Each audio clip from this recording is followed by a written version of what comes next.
Hello, good morning. Isang mapagpalang umaga sa ating lahat.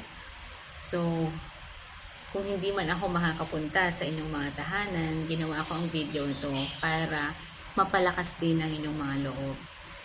So, mag-share ko sa inyo ang verses na galing sa Joshua chapter 1, verse 9. Ang sabi dito, magpakatatag ka at lakasan mo ang iyong loob. Huwag kang matatakot o mawawalan ng pag-asa. Sapagkat si Yahweh, ang iyong Diyos, ang ating Diyos, ay kasama mo saan ka man magpunta. So ito yung pinanghahawakan ko sa tuwing darating ang panahon na dumadaan ako sa struggles. Tandaan natin itong mundo na to ay punong-puno ng problema. Pero kapag ang problema ay kasama natin ang Panginoon, hindi mo siya mararamdamang mabigat.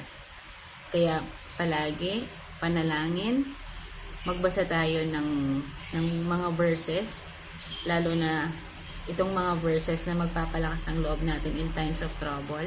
Kasi mas importante na alam natin kung anong kayang gawin ng Diyos natin para hindi tayo mawalan ng pag-asa. So, yun lang. Sa nagtatanong, syempre ako din, dumadaan din ako sa problema. Kaya lang siya hindi nahahalata. It's because binibigay ko lahat kay Lord at ipinagdadasal natin.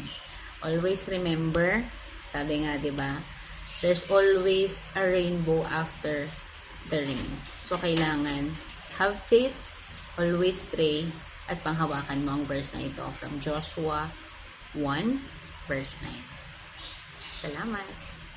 God bless.